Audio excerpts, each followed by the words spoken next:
दिल्ली उच्च न्यायालय ने मुस्लिम पर्सनल लॉ के तहत न्यायतर तलाक के माध्यम से विवाह विच्छेद के लिए पारिवारिक न्यायालय अधिनियम की धारा 7 के तहत दायर किसी भी याचिका से निपटने के दौरान राष्ट्रीय राजधानी में पारिवारिक अदालतों के मार्गदर्शन के लिए निर्देश पारित किए हैं।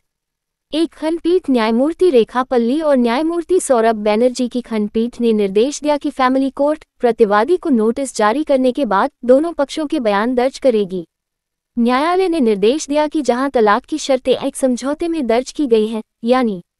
तलाकनामा, खुलानामा या मुबारक समझौता, मूल समझौता पारिवारिक न्यायालय के समक्ष प्रस्तुत किया जाएगा।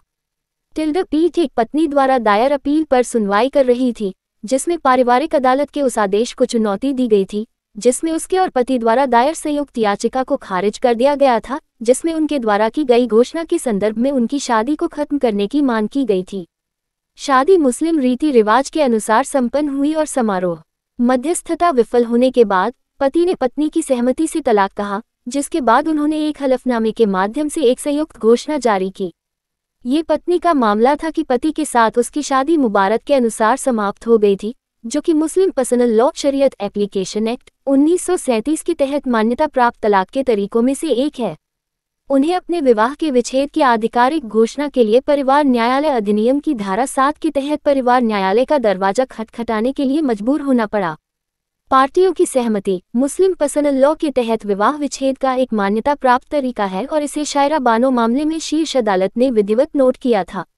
अदालत ने कहा कि पक्ष यह आग्रह करने में सही थे कि मुस्लिम पर्सनल लॉ के तहत मुबारक के जरिए विवाह विच्छेद को न्यायतर तलाक के तरीकों में से एक के रूप में मान्यता दी गई है। मुबारक के माध्यम से उनकी शादी के विघटन के तथ्य को रिकॉर्ड करने के लिए मुबारात समझौते के रूप में संदर्भित एक समझौते में प्रवेश करें। हालांकि ये समझौता केवल पार्टियों के बीच एक निजी समझौता है और इसलिए यदि पक्षकार चाहते हैं कि उनके विवाह के विघटन के तथ्य को सार्वजनिक दस्तावेज में दर्ज किया जाए तो उनके लिए पारिवारिक न्यायालय अधिनियम की धारा 7B के तहत अपने विवाह की स्थिति के बारे में घोषणा प्राप्त करना हमेशा खुला रहता है।